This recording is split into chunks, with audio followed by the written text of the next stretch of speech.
Definisi kelompok yaitu sekumpulan orang yang mempunyai tujuan bersama yang berinteraksi satu sama lain untuk mencapai tujuan bersama, mengenal satu sama lain, dan memandang mereka sebagai bagian dari kelompok tersebut.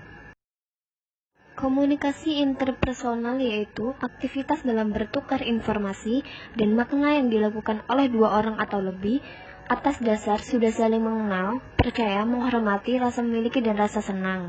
Baik, di sini saya akan menjelaskan jenis-jenis kelompok.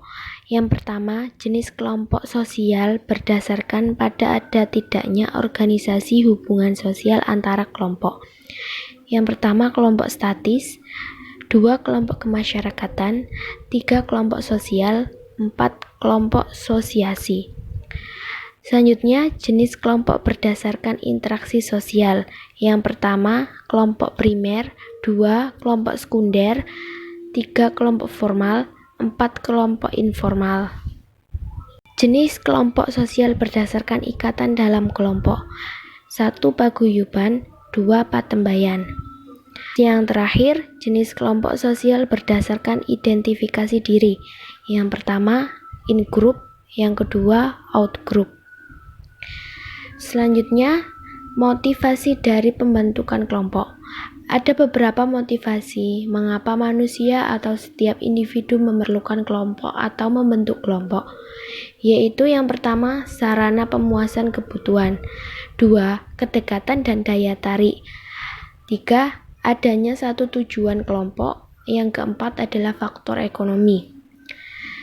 Dasar-dasar yang membuat terjadinya hubungan antar kelompok dalam buku perilaku organisasi yaitu 1 kesempatan untuk berinteraksi, 2 kesamaan latar belakang, 3 kesamaan sikap.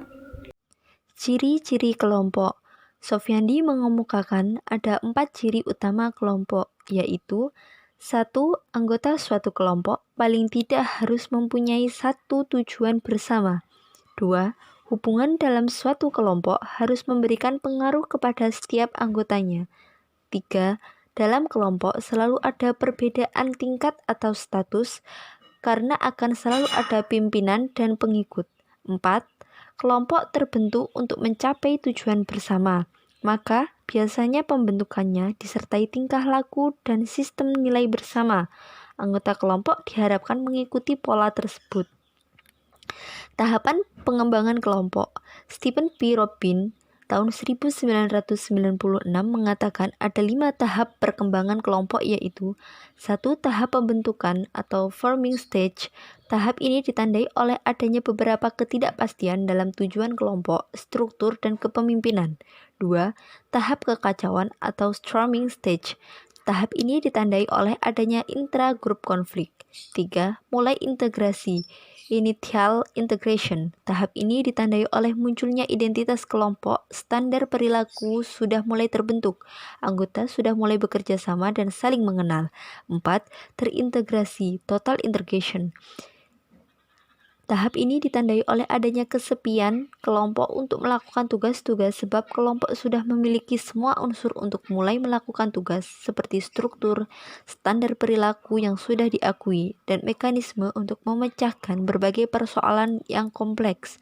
Terakhir, efektivitas kelompok. Tujuan pembentukan kelompok sebagaimana telah disebutkan adalah untuk memelihara dan meningkatkan potensi sumber daya manusia dalam mencapai tujuan kelompok pada khususnya dan organisasi pada umumnya.